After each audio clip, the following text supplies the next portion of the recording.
Good morning. Our TV set's not working here, but Ronaldo with our TV4 has told me that we are on. So good morning and welcome to this meeting of the Transient Guest Tax Committee.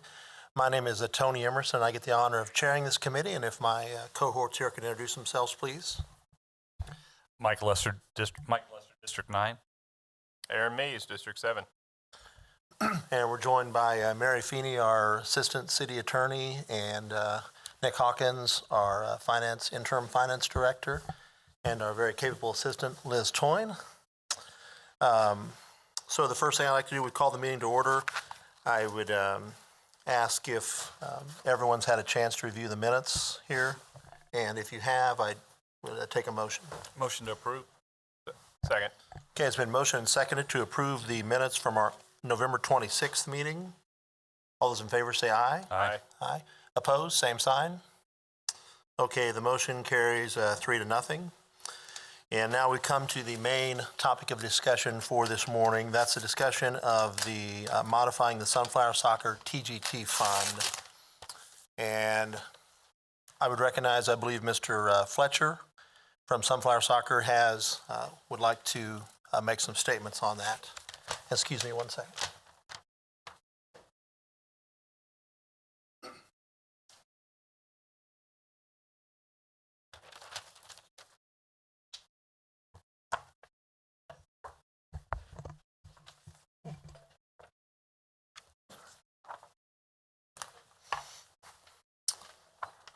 Mr. Fletcher, if you could introduce yourselves, please.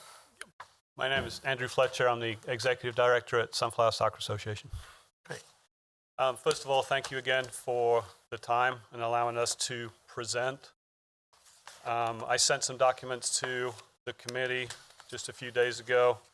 I was asked to put together a strategic business plan, plus look for help with things that I am not very good at, marketing and such like.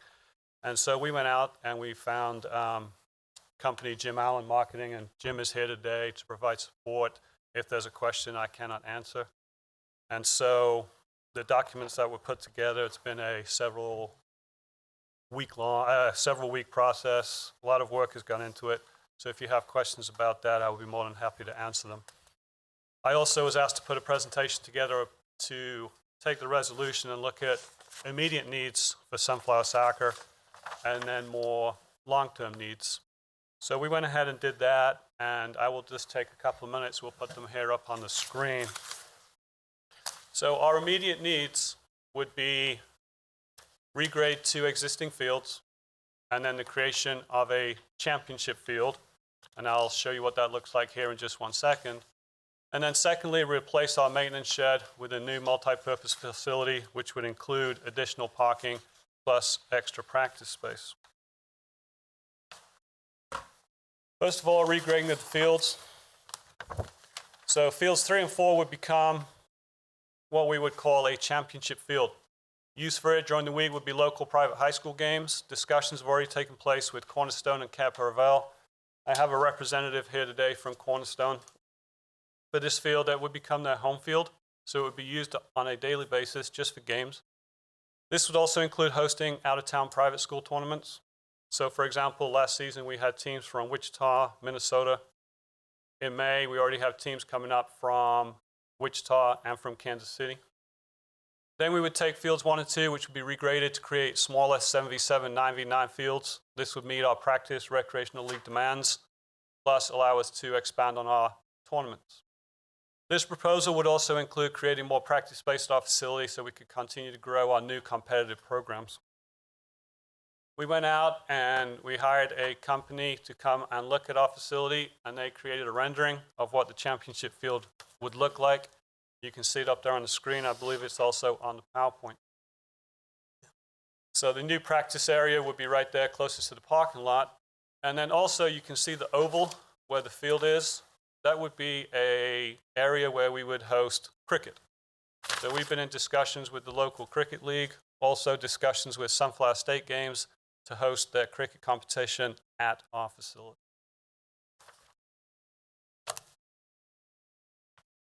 The new maintenance facility, parking improvements, has been talked about and discussed before. I'll let the pictures speak for themselves. Our current facility is overcrowded. It allows vermin to get in there. We can't store paint in the winter, we have to move it.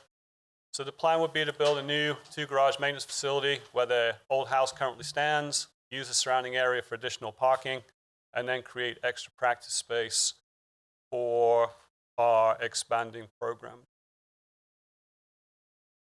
The other thing that was brought up, which we have addressed as a staff and a board, and with Jim, our marketing company, is we are committed to addressing other needs using our operating surplus, which for the first time in several years, last year we had one, and also we're looking to have a surplus this year.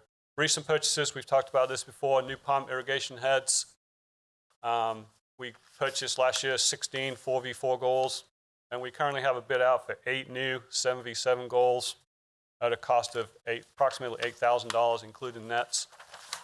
So I would hazard to say that we have taken what you have asked us to do, and we continue to commit to doing that. Our long-term needs, sidewalk system, walking trail. We currently have parents who drop their kids off for practice on a daily basis. This would be Monday through Friday. Stay at the facility and they exercise. We would love to finish you can see the concrete paths in the picture right there. They stop. We would love to finish them off. And then on the right, picnic area, fitness area. We have done a lot of work with this through volunteers and donations. One of my personal goals, maybe add outdoor equipment. They have them at the governor's mansion on the walking trail. Parents could use those, kids could use these. And then finally, an indoor facility. So this rendering is actually one that was just built by a club in Olathe, Kansas Rush. There is a need for an indoor facility, in my opinion, with the soccer world. We have several Topeka families who drive to Lawrence during the week for practices. I was at a tournament about a month ago at the Lawrence Pavilion. A lot of Topeka folks were there. So we have explored this, but again, this would be a long-term project for us. I also sent to you our background, what we would like to do with the resolution, and then also a strategic business plan with a 3-year plan in there, all the way through to 2021, which I'm hoping has addressed questions and concerns. And that's all I have, unless I will be more than happy to answer questions. First of all, Mr. Fletcher, I have to tell you, even though I just got this yesterday, I did read through it, and I want to compliment you, and I guess Jim Allen. Yeah, compliment Jim, he did all the work. Yeah, this is much, much, much better than, and I know your forte is not coming to us and presenting this stuff, but I really, I mean, this is light years ahead of where we were just a couple months ago when we first started talking about this. Thank you. I did have a question for you, and I got so many different iterations of this now. And I think Ms. Feeney this morning, and maybe it's your request to us, looks like maybe the one in the resolution that Ms. Feeney passed out this morning is the latest iteration of that. But just to make certain, though, you mentioned in your presentation that one of the things you have in here is replacing aging goals for $65,000. You mentioned in here, though, that you guys have committed to doing that out of your own funds, correct? Yes, we have begun that process using funds that we have as a surplus right now. So. Okay. So you are not asking, because I think part of the problem, and please anyone correct me if this is wrong, but I think last time we talked about one of the things is we had a little trepidation giving money towards things that were more equipment rather than like real improvements to the site. And I appreciate those comments, and they were well taken by us. And so we have committed to things such as goals as an attempt to replace them through our surplus as opposed to getting help from the committee. So that line item in here would be struck out, correct? Okay. We can do that, yes. Okay, thank you. Any questions, gentlemen?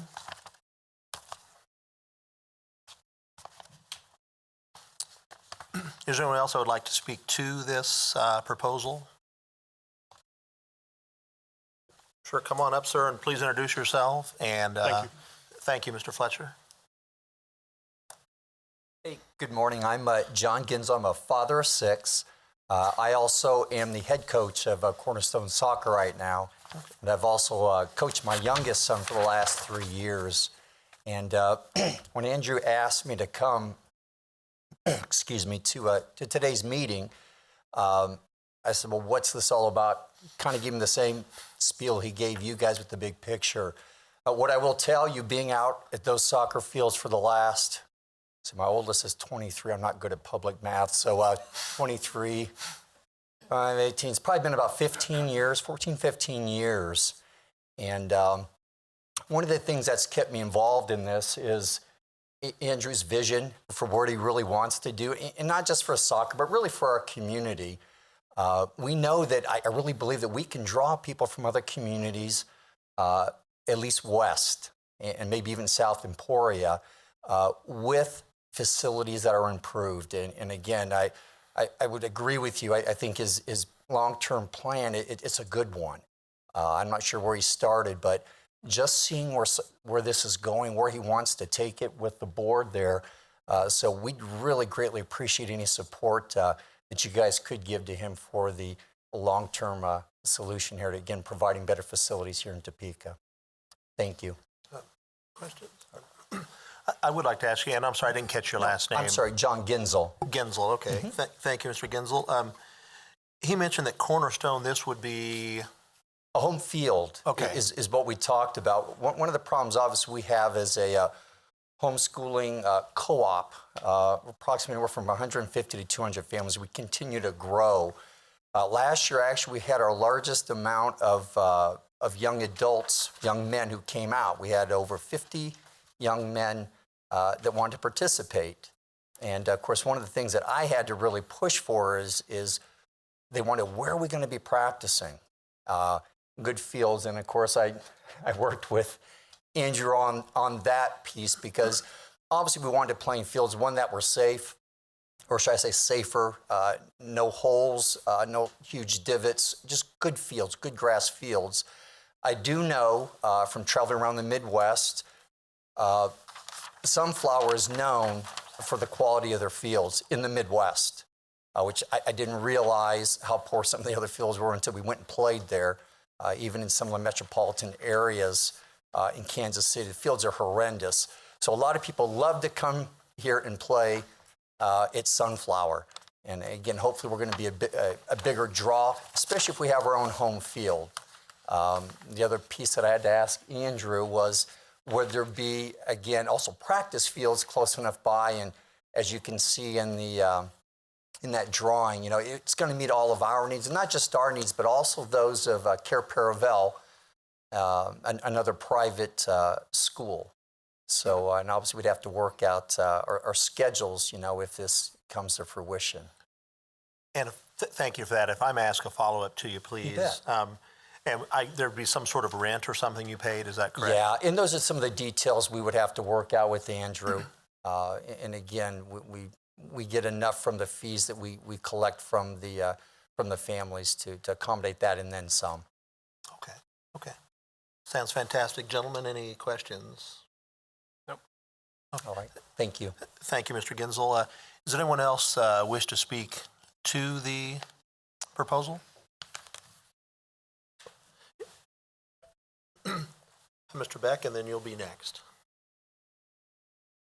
Good morning. I'm Kevin Beck, the board president for Sunflower Soccer.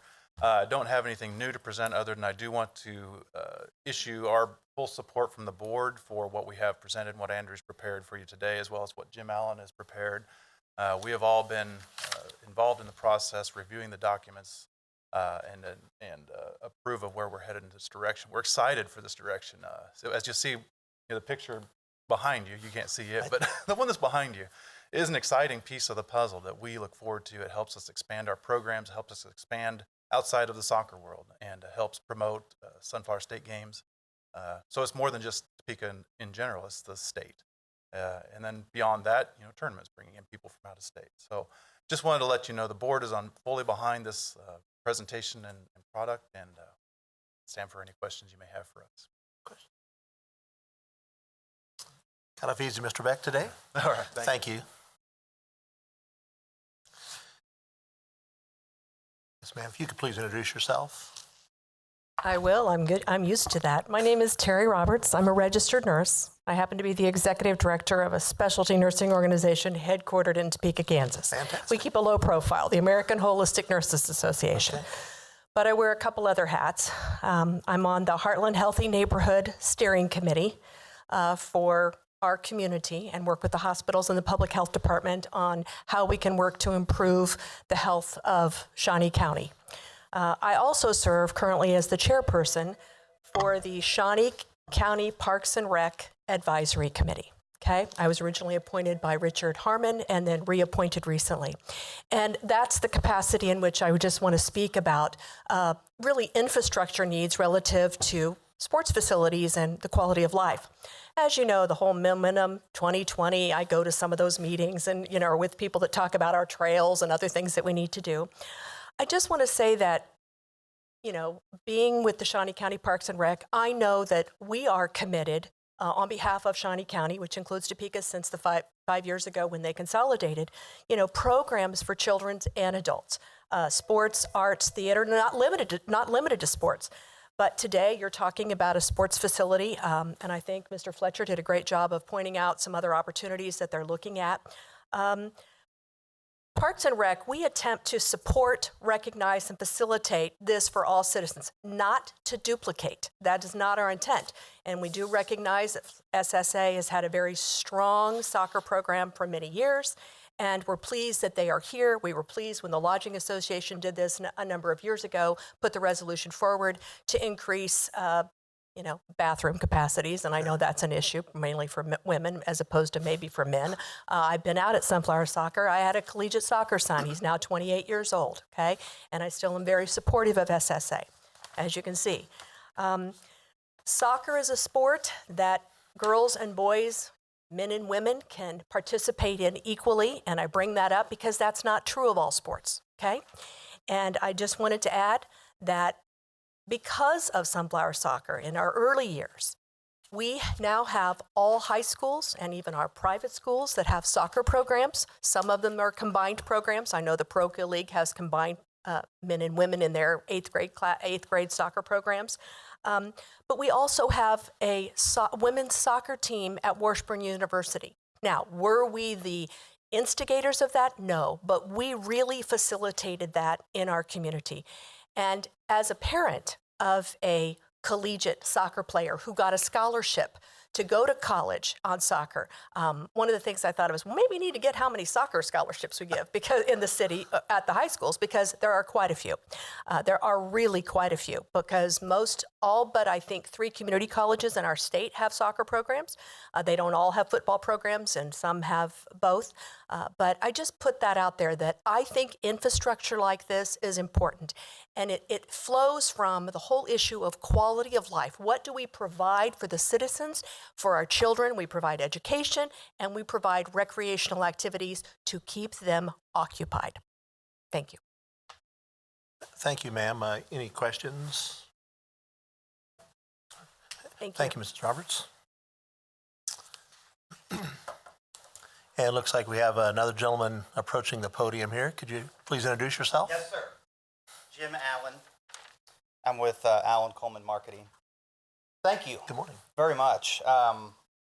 Since we started working with Andrew, we've been very honored, number one, to work with Sunflower Soccer and Andrew, and thank you for this time this morning. We had the pleasure of putting together this proposal with him, and I think to summarize real quick, it came after the Sporting Kansas City loss at the championship field that we met. So there was a high, and then they lost. And so we've all seen soccer grow. Back when I was playing high school soccer, we put it on the football field. Well, that was kind of crappy because we wanted our own field. But back then, they didn't have soccer fields. You played it on the football field. But since the insurgence of this thing, the soccer wheels have continued to grow. And there is an opportunity here. There are fantastic fields just north of us, 13, 14 fields. There's an infrastructure there already. People know about Sunflower Soccer.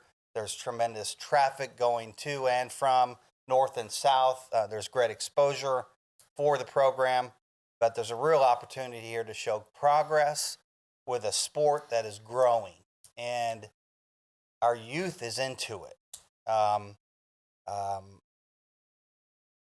Not only can we continue to grow for Northeast Kansas or Topekans, but we can continue to grow for our regional area. And so when you're talking about kids and you're talking about families, you're talking about stories. And you're talking about kids and families sitting around the dinner table talking about, oh, Mom, do you know what they did with our soccer fields out there? They're building a championship field.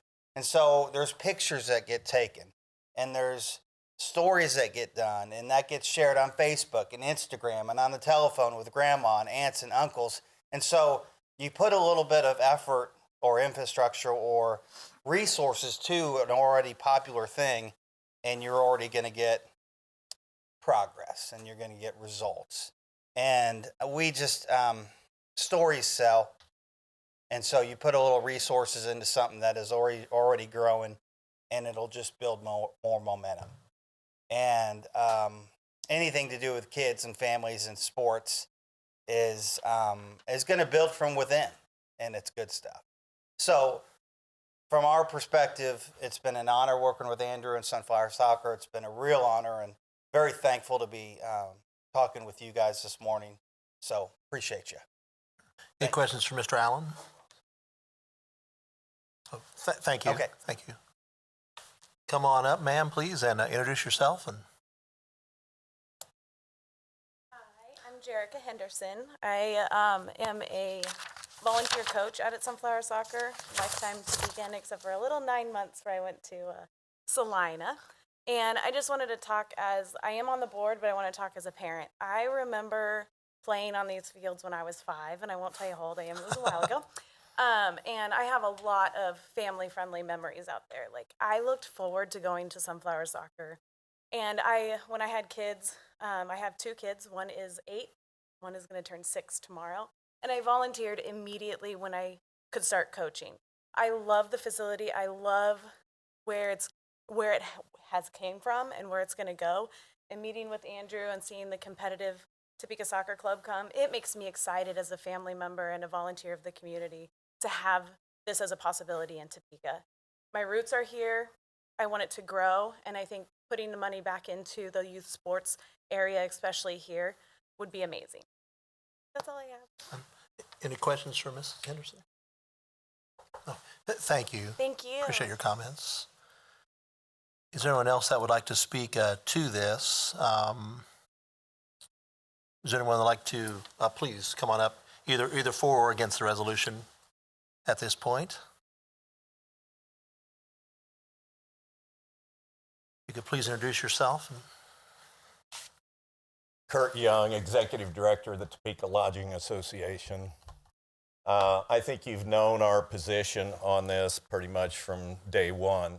This effort has taken a dramatic shift in the time that we've been talking about it here at these meetings, and the shift has been totally, pretty much it appears to be at this point a quality of life project as opposed to any attempt to generate heads on the bed. And I was just handed a copy of this, so I have absolutely no, haven't studied it, but just quick glance through it. I think the one thing that if this is to proceed, that I would like to see the group challenged with in the opportunities portion of their plan. I've heard a lot of talk about, and I completely support everything, kids got to have some place to go, quality of life. I think the Lodging Association has made its position known on quality of life with what we've done on the plaza. So there's no secret that we support quality of life issues completely. But at the same time, with the amount of money that we're talking about here, I would like to see a more definitive outline and approach to not just completely sacrificing any attempt to generate heads on the bed and get some out-of-town traffic to these fields. I know we've talked about it, but I don't see a plan, in any kind of a strategic plan in place to accomplish that in this document. So I think until we would see something like that, I think back to the process that we went through when this group, when was it? 2016, when we had about 14 different entities applying for transient guest tax dollars, and there were 4 entities that were ultimately awarded money out of that. It was a very competitive process, and there was a lot of effort that went into that. This is a singular process with no competition for these dollars. If we're going to spend those dollars, then I think we need to make sure that we've covered all of the bases. And that's the one component that's missing from this document still today. So I will take any questions. Questions from Mr. Young? Thank you. Thank you very much. Anyone else, please?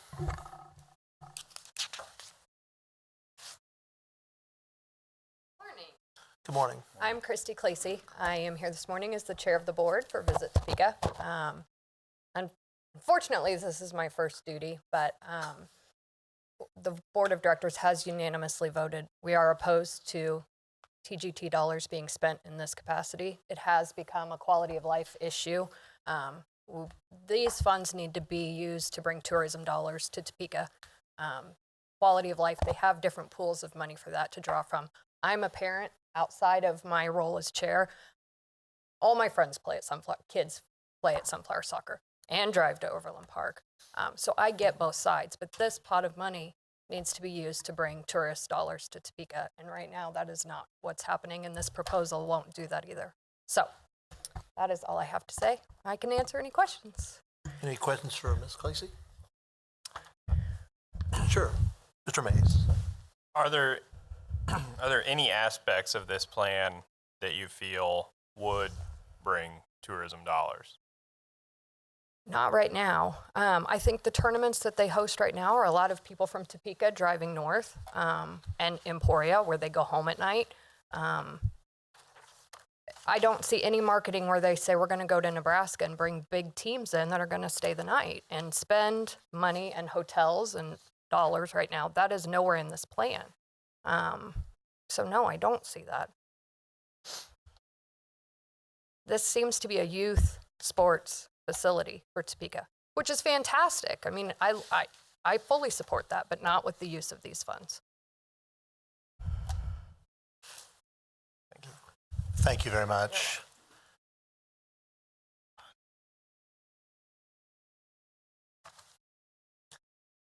Morning, everybody. I'll introduce myself twice. The first introduction will be Brett Otting, Executive Vice President of the Greater Topeka Partnership. And in my role, I love everything that I just heard from Andrew and his committee with what they're trying to do. Everybody here knows how important quality of place and quality of life is to the Greater Topeka Partnership. And in my role there, I support this just like I support the Bettis Sports Complex out by the lake and any other things that will improve the lives of the community. Now, I'm also Brett Otting, president of Visit Topeka, who receives dollars that were specifically designated by the state of Kansas to promote tourism. And I've talked to all 3 of you. I've talked to many people around the community for years now about the return on investment that tourism dollars brings to the city of Topeka. And last year it was between 8 to 1 and 10 to 1, the amount of money that is generated through hotel tax dollars to the amount of economic impact that we receive in the community. The Greater Topeka Partnership annual meeting is going to be at 11:30. It's coming up pretty close. And at that meeting, you're going to hear from one of our board members that's going to talk about $35 million in sales tax collections from the tourism industry into Topeka just last year. Those are real dollars that can go to pay for not just quality of life, but firefighters, police, roads, anything like that. The keynote speaker of the partnership, his name is Chris Fair, and he runs the world's foremost organization in being a consultant that mirrors the understanding that tourism and economic development is the same thing, and if you do it properly, it helps build quality of place and quality of life. And he's going to talk about the importance from a standpoint of tourism dollars being used as a way to develop destinations that will bring people in. Again, I love the plan that they have set forth from a community standpoint. But if we're looking at those dollars from a tourism perspective, $2 million is going to generate $15 to $16 million in tourism economic activity. And that is about $1.5 million in sales tax collection. So again, we support this plan, and I will be happy to help figure out a way for something like this to get done from a Greater Topeka Partnership perspective. But from a tourism perspective, we need those dollars to be able to attract people to come here to bring their spending to town to help the community out. Any questions? Gentlemen? I guess, Mr. Otting, first of all, thank you. I guess I'll kind of ask you the same question that Mr. Mays asked Mrs. Clacy. Is that, is there any part of this proposal that you would support from, well, I guess you've said from Greater Topeka Partnership, but from the Visit Topeka, they did mention, and I apologize, like I said, I got this yesterday, but I thought somewhere in here they did talk about an amount that they did bring to Topeka, and maybe that's not in here. Maybe it was a conversation I had with Mr. Fletcher a number of weeks ago, but they talked about how they had, with Visit Topeka, had tracked a certain amount of, and so I guess that's, I guess my whole thing about this, I don't want this to be, win-lose type of thing. I think we can craft some sort of win-win solution here that will satisfy, hopefully, the lodging industry and Visit Topeka, and also Sunflower Soccer. So from that perspective, is there parts of it you could support? Yeah, the grading of the fields, whether that's for a local kid or somebody that is coming here from out of town, that needs fixed. I think we do support that. The fields need to be quality, or the few teams that do come here that stay the night in hotels for the tournaments aren't going to come here anymore. Now, from the perspective of the plan in general, Andrew has spoken many times about the difficulties of trying to compete with the Kansas City area and what's going on in Wichita now for those big tournaments. And I don't fault Andrew for not having a huge plan in there about how they're going to attract out-of-town teams, because it's going to be virtually impossible to get teams within the drive range that would stay the night to come here when these huge multi-million-dollar facilities are in Kansas City and Wichita. So it's a tricky situation there. I don't think it's from lack of trying on Sunflower Soccer's part through the years, but as the world has evolved the last few years, Jim brought up Sporting KC. When Sporting KC planted their flag in the ground and said, we're going to be the soccer capital of the world, the rest of Kansas City started spending a lot of money on youth sports and soccer facilities, and that's where everybody goes nowadays. So I do think that they've tried to bring people in. I just think that it's going to be very, very difficult for us to compete with them, and that's what we've seen. That's what the hotels have seen. At one time, the hotels, the entire city was sold out 2 weekends in a row about 10 or 12 years ago. And now you struggle to get one of the convention hotels, one of the Ramadas, to sell out on those weekends just because all those teams are playing elsewhere. Does that answer your question? Yes, and I guess just to follow up then, it sounds like what you're saying, which frankly was kind of the lines along what I was thinking as well. There are some of these things, I guess I'll just say it, I'm not in favor of giving this entire amount. I think that would not be the correct thing to do. Yeah. However, there are some of the things I see in here that we need to do right now, some maintenance-wise things that will bring the facility up to a point where it at least has maintains the impact it already has. I agree with that. The indoor facility is nice, but we also just had Washburn sign on to build a $20 million indoor facility. It would be interesting for them to reach out and see how that could be a partnership there for things like that. I know it's obviously going to be used for the Washburn football team, but they're not in there 24 hours a day, so it'd be interesting to see that. From that standpoint, that facility is going to be very predominantly for youth, for local youth, and that is one that I don't think we would support, because that's not going to help bring any more teams to town that are going to stay the night and spend money. But as far as the fields, like I said, it doesn't matter what kind of kid it is. Those kids all deserve to have a field they're not going to break an ankle. Thank you, Mr. Otting. Questions, gentlemen? Thank you, Mr. Otting. Would anyone else like to speak on this? Well, I'm sorry, we can't, just because then we'd have to give everyone an opportunity to come back up and refute or add more. Yes, sir. Mr. Lesser? Thank you, Mr. Chair. This is a difficult task, and it's been a long process. Have a couple thoughts here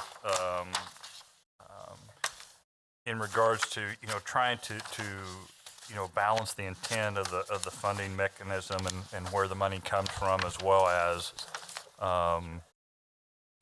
Sunflower Soccer in itself and what the goal of it was when it started. As I look down this list, the first thing I'll say is I'm with Chairman Emerson that I'm not in favor of in totality awarding this funding. That being the case,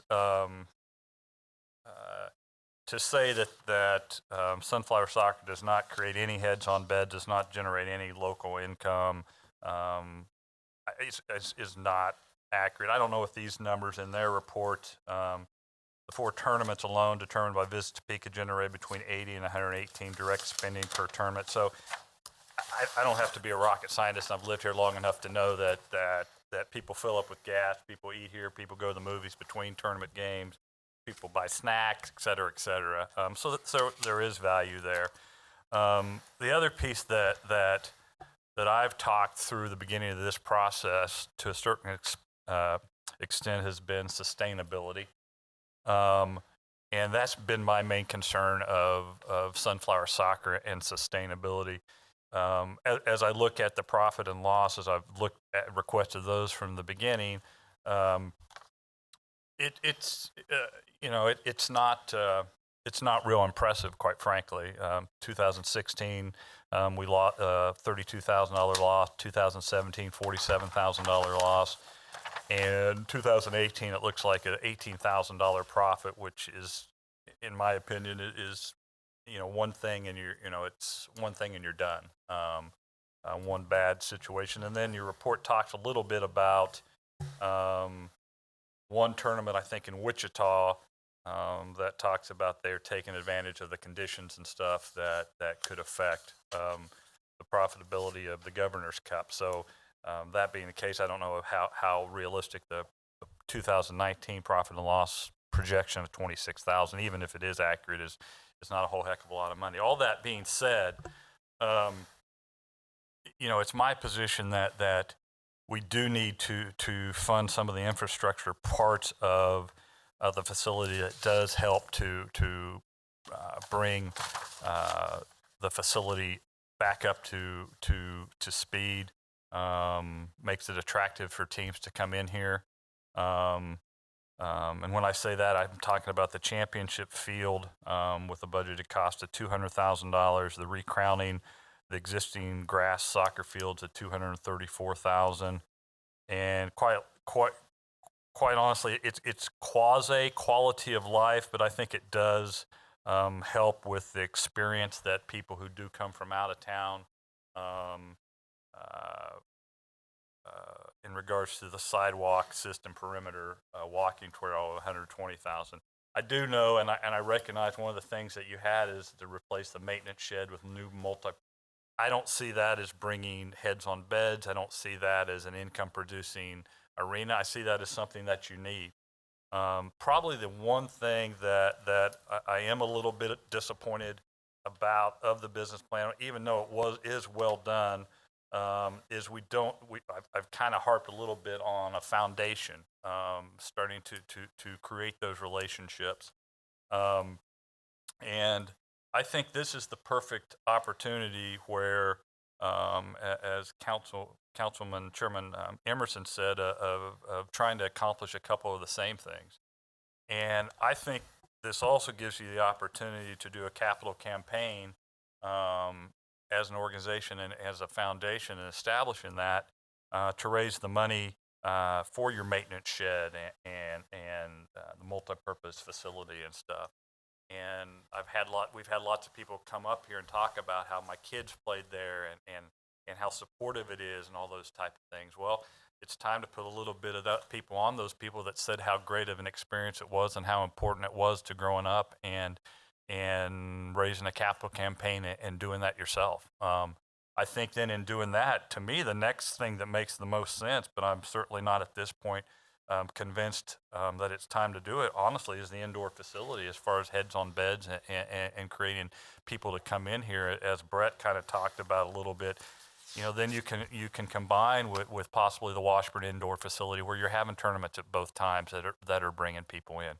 But I'm certainly not at this point willing to commit to that, and I think that number unfortunately may be a little low at $800,000, to be quite honest with you. So that being the case, the other thing as a board I would implore you also to do in regards to the capital campaign and going that route is, I think you got, all accounts of what the people that I've talked to in the community about Andrew is he's a great soccer guy, and he's a good guy, and he's an honest guy. And I think he admits as well as creating business plans and marketing strategies and creating foundations and stuff like that is not what he does. And creating relationship with kids and all those type of things and teaching soccer and creating a good environment for that, I think is what he's really good at. So I think you need to look at some of these funds, and whether it's through a foundation or what have you, also bringing someone on board, whether it's hiring Jim Allen's firm to help you with a foundation, to help you with a capital campaign to raise this. And then at that point in time, I think as a committee, we will have supported some of the infrastructure in Sunflower Soccer. And then with a successful campaign to do that, you've also then established to the community and to us and to the future board or futures committee, and looking forward that, we are in fact do have the interest. We have in fact done our portion of it. And let's talk about, an indoor facility and those type of things. With that, Mr. Chairman, I would make a motion, and I am certainly not going to try to recreate the frickin' ordinance of how legally we do that, but how we can accomplish being able to fund those three portions of the request. Thank you, Mr. Lesser. A question for you. Well, I guess first of all, I guess first of all I should ask Mr. Mays, you have anything to add on that, or? Maybe a couple of things. So I guess you mentioned the walking trails, and I do agree that probably would create a more pleasant environment. The Governor's Mansion was mentioned in this. The Governor's Mansion trails are primarily gravel trails. Has the cost ever been looked at, the difference between a gravel trail versus asphalt or concrete? It seems like it'd be a pretty big discrepancy. And okay. And that also, in sort of along that same lines, I think that might be something worth looking at for the parking lot as well. I think it was mentioned in the presentation that right now people are parking on the grass, and there are ruts. Obviously that's not ideal. Gravel's probably an affordable option. I know my kids play at Kimberry, and it's all gravel parking out there. I've never heard anybody complain about it. So, I mean, that would be an option as well. I actually think I see some value in the indoor facility, probably more than any of these other options, because I distinctly remember when I was in high school going to an indoor soccer tournament and staying the night in Kansas City. And so, I mean, that's something I know that they got a little bit of money out of my family that night.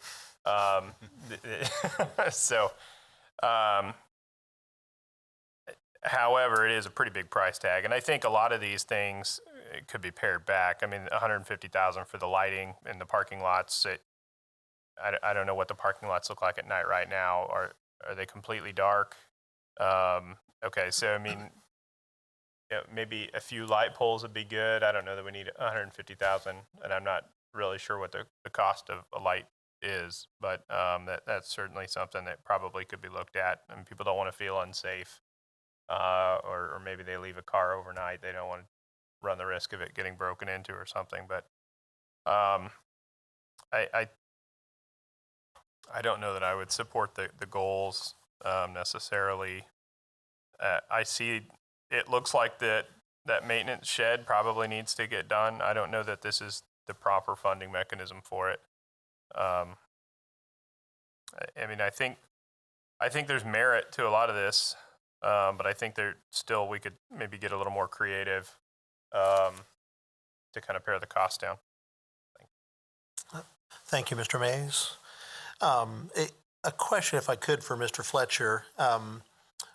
We had a discussion a few weeks ago, and one of the things you mentioned to me was the additional practice field. You have it on here for $50,000. And I believe, correct me if I'm wrong, but I believe you said you were going to get that done because they were going to build that at the same time they did the championship field. If you had them do it at the same time, that'd be $50,000 to create a new field while they were there. Is that correct? Sure, please. Yeah, sorry, probably should. Forget we're on TV because the monitor's off, but.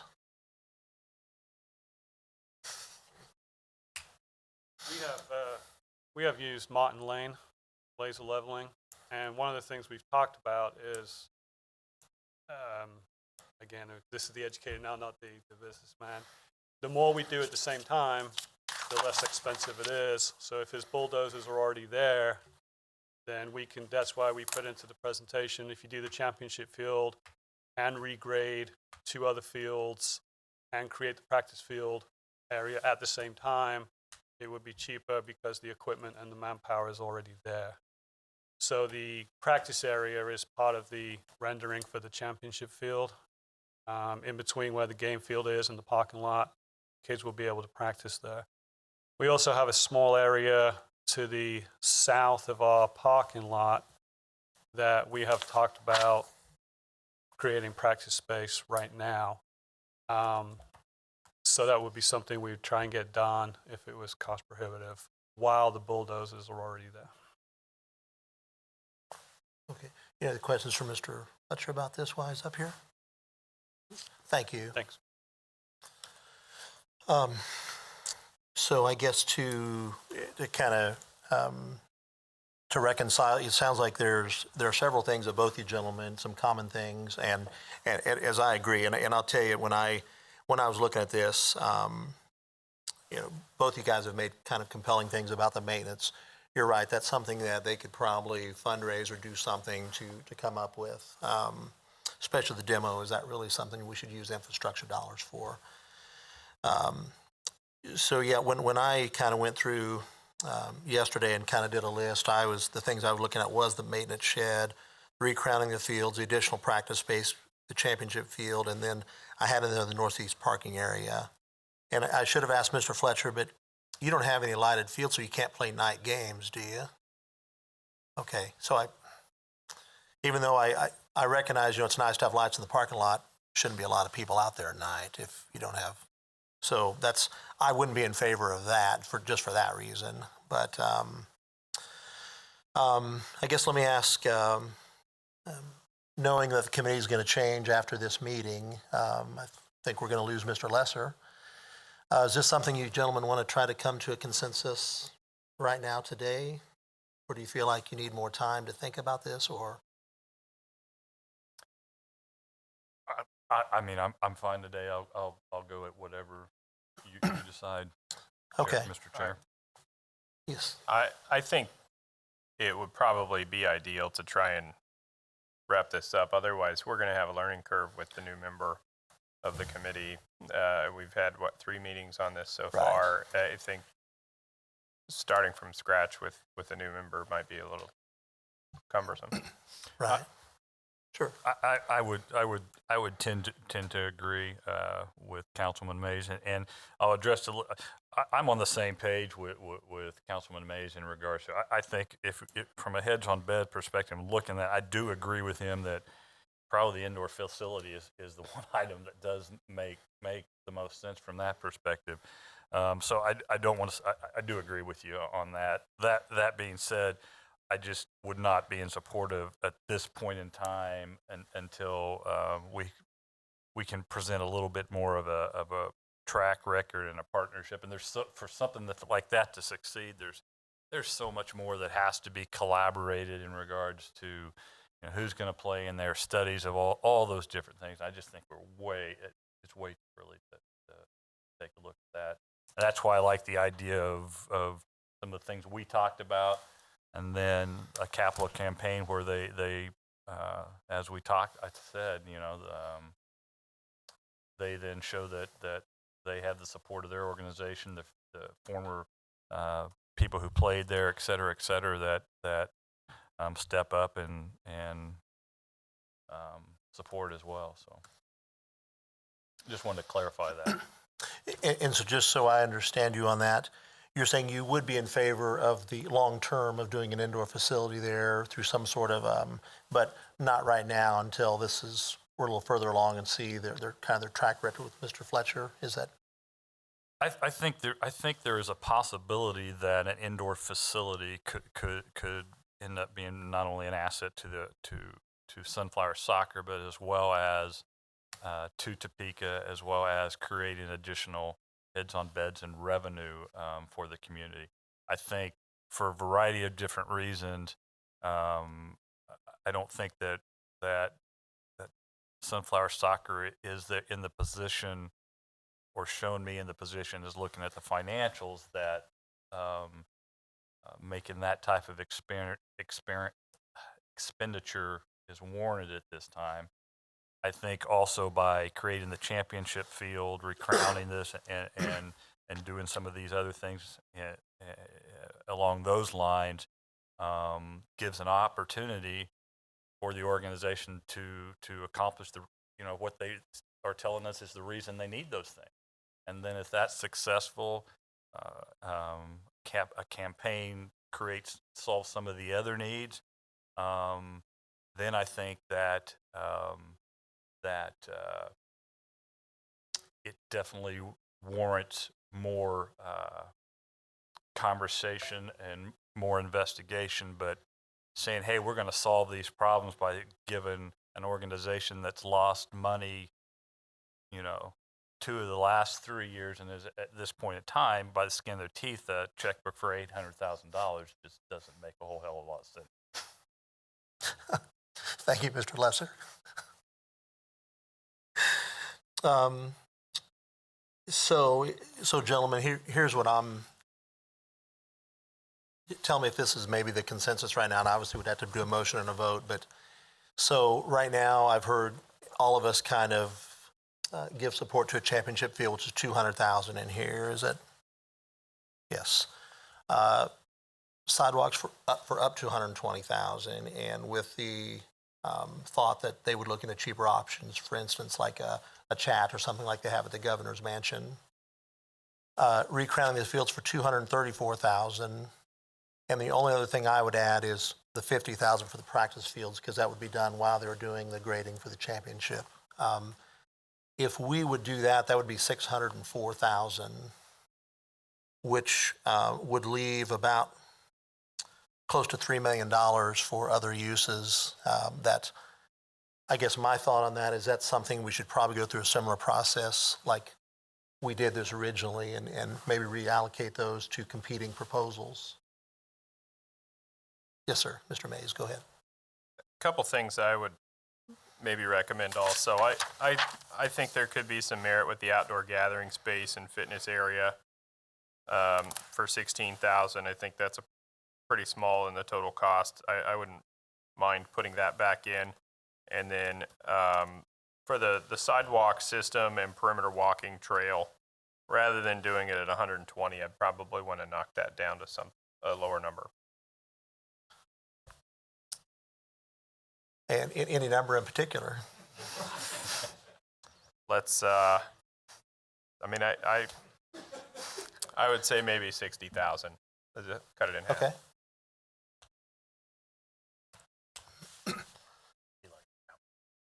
Yeah.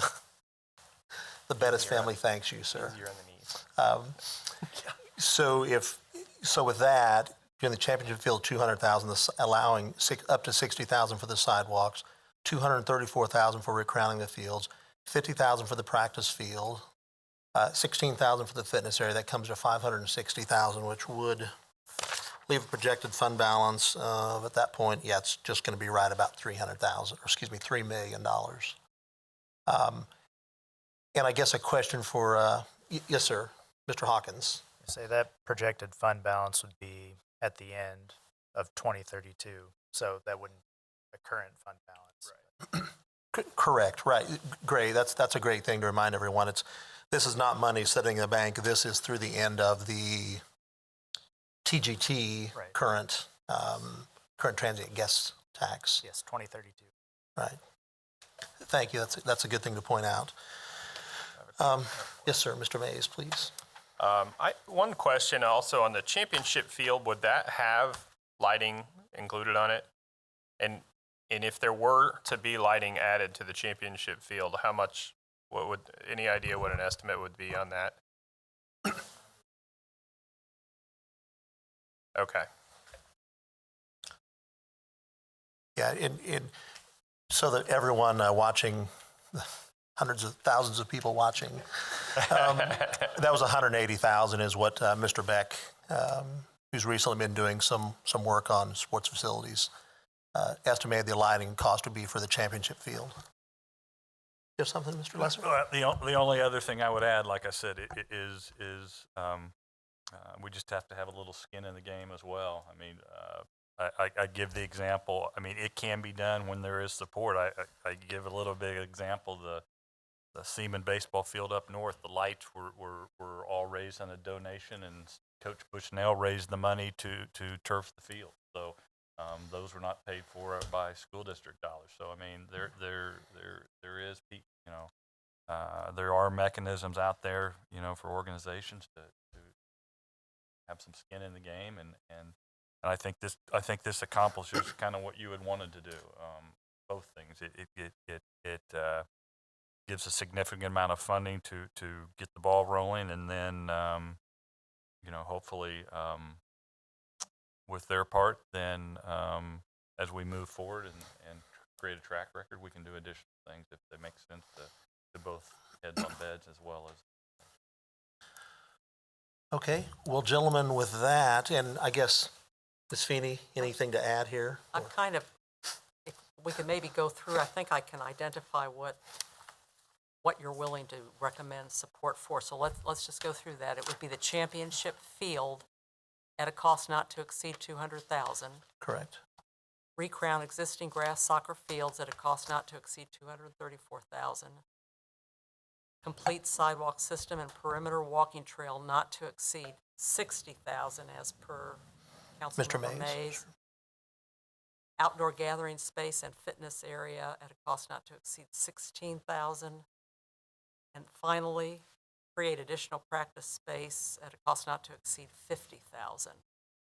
Is that what you all want? I think the only thing I would maybe do is take out sidewalk and just use walking trail. I don't know if. Okay. Yeah. Perimeter walking trail. I think that sounds. Yeah, I think that's a little bit. To allow some difference in material. Exactly. Perimeter walking trail not to exceed $60,000. Okay. You okay with that, Aaron? Yeah, I do have another question for Mary though. So we've specified these. What happens if say the championship field comes in, the bid comes in $50,000 less? What happens with those additional funds? Is there any way that we could put, any additional funds under budgeted items can be allocated to the Okay. maintenance shed or something like that? We could do that. Well, assuming that the governing body approves this, then there will be an agreement between the city and Sunflower Soccer regarding how to spend this. And we can put a provision in there so that if the championship field is less than 200,000. Yeah, I City manager, do can help you out, Mary. Would you mind introducing yourself, please? Brent Trout, City Manager, City of Topeka. What I would suggest the committee do is determine the dollar figure that they want to give, list these projects as being projects that they can utilize it for, and then any funds, this is the max that you're looking for, and if they're able to do fundraising and something else, they would be able to work on another project if there were excess funds. I think that's what you're targeting. These are the projects you want to support. If they were to be able to make them under budget, this is the max dollar figure. So what I would say is that you simply set a max dollar figure that you're looking at allowing them to utilize based on the monies that are available, with the intent that it be used on these projects. And if they have excess funds, that they could come back and request the use of the excess funds on a different project. That way you establish a final figure. Or you could say if funds are left over, it can be used towards these other types of projects that you support. Something along those lines. That way it doesn't say specifically, because if one project is more than the other, they may have to decide which project they want to cut. That way, if there is a project overage, it'll make it easier. That would be my suggestion. But I think focusing on that total dollar figure and types of projects. Thank you, Mr. Trout. And I took from your comments that they could look then for people to donate things or something, and so they could use, if they were able to somehow creatively save money on something, was that your line of thinking? They should be able to maybe spend the money, in another place if they needed to, or? Yeah, that's exactly what I was thinking, is that, if we're allocating a certain amount of dollars and we're putting, stipulations on them that of the things that they're going to spend, I feel like if we told them that they could spend the additional money on other things if they had some left over out of this total dollar figure that we're giving them, it would incentivize them to perhaps, find savings, because what we don't want is to get to a situation where they've got leftover money and they're trying to creatively find ways to spend it, or they're not able to spend it, and we're back here having the same conversation a year or two down the road. So I don't know if there's a creative way to do that, but I'm fundamentally is my position, and this goes back to my school board days, of if we have money left over, that doesn't mean it gives us a free checkbook to go start, writing checks. I think our position is we've approved these items with the reasoning that we had of these items. My expectation is that their due diligence it will be done to get the best pricing, et cetera, et cetera. And I anticipate we're going to probably hear if our bids, if our numbers were low, if money's left over, I wouldn't be in support of saying whatever money's left over, you can go do this with, it's yours to spend. I think we need to stay structured with, this is what we said, and if it, I don't know how accurate these numbers are. I haven't seen the real life bids, So. There again, fundamentally, I don't support if money's left over, it just becomes, let's go use it to buy whatever we want to use. I tell my kids that I want my change back. I never get it. Yeah, good luck with that. So is there support for Mr. Lesser's It sounds like he feels a little more strongly than I do about it. So,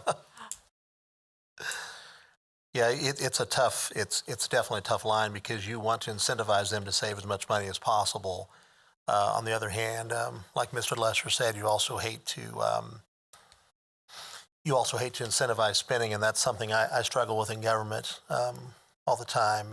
We had that allocation we talked about at the end of the year in the council, and I think a lot of us were elected, yes, for IT, and I think we were reluctant because there's almost this compulsion then if you have this pot of money sitting around to want to spend it. So, but I will say, just in my experience in construction, looking at these, I think these are pretty aggressive numbers. I personally think, I haven't looked at these projects, but knowing what the complex cost originally, rework is more expensive, and they're going to have to do a lot of shopping and a lot of probably getting donations to make these numbers work is my guess. But that's always a great thing. I think we should always try to do with less, just like we do in our private lives. So with that, then... I'm quite certain Emerson Construction wouldn't do it for this. I'm quite certain. MCON, though, maybe. So with that, I guess my motion, since I have it here in front of me and you gentlemen don't, sounds like we're wanting the championship, allocate up to $200,000 for the championship field, $60,000 for a perimeter walk, up to $234,000 for recrowning fields, up to $50,000 for practice fields, and up to $16,000 for a fitness area, which comes to a total of $560,000. Is that correct, Mr. Hawkins? Okay, and that would be put into a nice resolution by Ms. Feeney. Fantastic. This is just a recommendation. Correct. The governing body, they may amend or reject it. Right, absolutely. This, yeah. One huge caveat here, guys. We went through all this, and this could get, it probably won't be, but it absolutely could be thrown out at the council level. So this is only a recommendation. So, gentlemen, I would entertain a motion towards that. so moved. Second. Okay, we have a motion and a second to approve this resolution as I have outlined the allocated project amounts. All in favor, please say aye. Aye. Aye. All opposed? Okay, the motion passes 3-0. And I believe, if I could find my agenda here, tucked away underneath all these papers, I believe that is the only item. Yes, it's policy and finance. We're not going to talk about the residential requirement here. If there's no other items, gentlemen, I would like to thank Mr. Lesser for his service on this, and we will really miss having you on this committee for next year. But yes, that makes one of us. No, I really appreciate everything you've added to this. This has been a long process, and I do thank all of you guys for your testimony here today and all your work on this. This has been a difficult situation as we try to balance the needs of the community versus the needs and wishes of Visit Topeka and the Lodging Association. I do thank them for all their help on this. So with that, ladies and gentlemen, we are adjourned.